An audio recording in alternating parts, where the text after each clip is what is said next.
Hey, what's up guys? Alex here with a new video, and today we're going to be doing my first impressions on my new Leica M11 Monochrom. If you're familiar with the channel, I am a portrait photographer based out of Orlando, Florida, and I shoot Leica and Sony.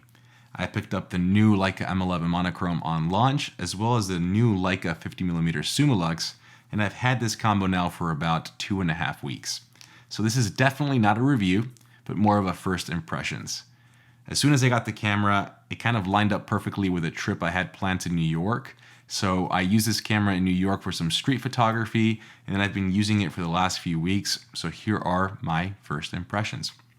First and foremost, I come from using a Leica M11, and I'm not going to cover the changes Leica made from the M10 to M11 as far as the body goes, but I will say this is the first time I used the black version of the M11, and having an aluminum top plate makes the camera significantly lighter.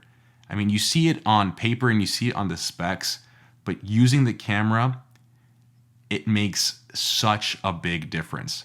I own the silver brass M11, and carrying that camera for a few hours got heavy. If someone tells you that it doesn't, they're lying to you. After a few hours, it gets heavy. I had this camera around my shoulder with a 50 Summicron in New York. I didn't have the Lux at the time, and I carried it for over 12 hours around my shoulder, and not once did I feel like it was heavy or did I complain about the weight. This camera with the Summicron lenses, the f2 lenses, is such a light kit, and it's such a fun kit to use when it's so lightweight and you can just carry it with you everywhere, that I was blown away. Because again, when you see the specs and you see the weight differences, it doesn't look like a big deal. It's a really big deal.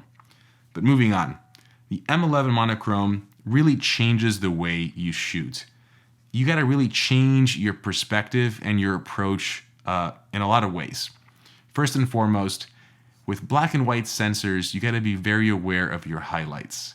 So these cameras have incredible dynamic range and can recover shadows. I think Leica advertises up to 5 stops. But once you blow out a highlight, you can't recover it. So I normally shoot this camera just to be safe, 1 stop underexposed, and I have my camera's meter set for highlight priority, which means I prioritize the highlights and I'm always underexposing the photos. This is a good thing and a bad thing. It's a good thing because I can always recover the shadows without any issues, and I'm never worried about that. The bad thing is when you're trying to check for focus and your image is severely underexposed, it's kind of hard to see if you nailed focus.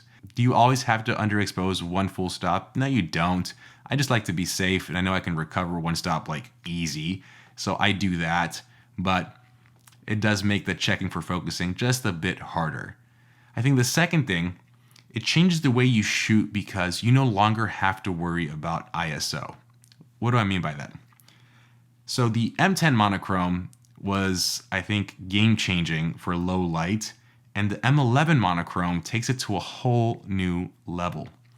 I can shoot this camera at ISO 25,000 and have zero complaints. I've actually shot a lot of images at ISO 25,000, and I hardly notice the noise in the image. At 50,000 ISO, you start noticing it, but because it's a black and white sensor and there's no color noise, the noise in the image looks more like grain. And again, it's extremely usable at ISO 50,000, which means when shooting this camera, and I found myself doing this in New York at night, I wasn't worried about having to shoot wide open all the time. I was actually shooting at f4, f5.6, and not once was I thinking, where's my ISO? Will this image be usable? It completely changes the way you think because you're no longer worried about noise, because you can really push this camera's ISO and you can really focus more on what you're trying to accomplish. Again, when I took it to New York, rangefinder camera, with practice, your focusing will be spot on. But at first, I haven't shot a rangefinder camera in about 5 months. It does take practice. I was being very conservative, shooting at f4, f5.6, and it was very nice to know that I didn't have to worry about ISO. And I think with that said, you can start seeing how it just changes the way you shoot. You're shooting for the highlights. You're not worried about ISO. And then when you're shooting a black and white sensor, you don't rely on color to make an image. It's truly about light, shadows, and certain mundane things that wouldn't look great in color might look incredible in black and white, or vice versa. Certain things that will look great with color might look horrible in black and white. So for me, using this camera is just pushing and stirring up a whole different creative mindset for me, and it gets me excited. People ask me all the time, why did you buy such an expensive black and white only camera? And it's because when I use this camera, it gets me excited about photography again. You're back to the basics, manually focusing, only worrying about light and shadow, and it's just such a fun experience. The files are also just completely incredible. And I gotta say this because not a lot of people talk about this. When you're shooting with this camera and you see the image previews you see in the back of the camera is a JPEG preview. Whether you choose to save that preview or not, that's up to you. But what happens is you see a contrasty image in camera. When you bring that raw file into your computer, the image is incredibly flat. I mean, these are some of the flattest files you will see. And I will include some for you to download and play with yourself. You've already been seeing some of the images I've taken. All the images I've posted, I've edited myself. Now, these images don't require tons of editing, but when you bring in that raw file, the raw file is very, very flat. Now, that's not a bad thing. It's actually a great thing. They have a ton of dynamic range, and the files are so malleable, but they do require some post-editing work. You can also just save the JPEGs and kind of just be cool with those, but you really wouldn't be taking advantage of this incredible sensor. I wanted to make sure I mentioned that because I have seen in different Facebook groups people buy monochrome cameras for the first time, and when they first see the raw files, they're a little bit in shock at how flat they are, and they didn't realize that they were actually gonna have to edit them, right? These files do still require editing if you're shooting raw. Again, to be very clear, you're not really going crazy with the color sliders or anything. You're really focusing more on your blacks, your whites, your shadows, and your exposure. A quick edit, I have a preset. If y'all are interested, let me know, but I have a preset I apply, I adjust my exposure, and then I'm good to go. I can also post a video if you're all interested in how I edit my monochrome files.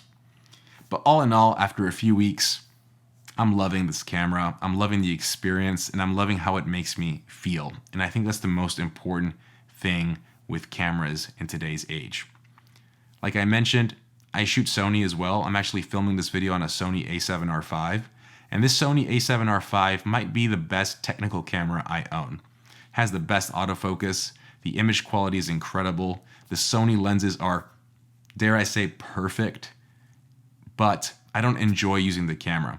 It sounds dumb for the non-photographers. The camera is so good, it's so automatic, every shot's gonna be in focus.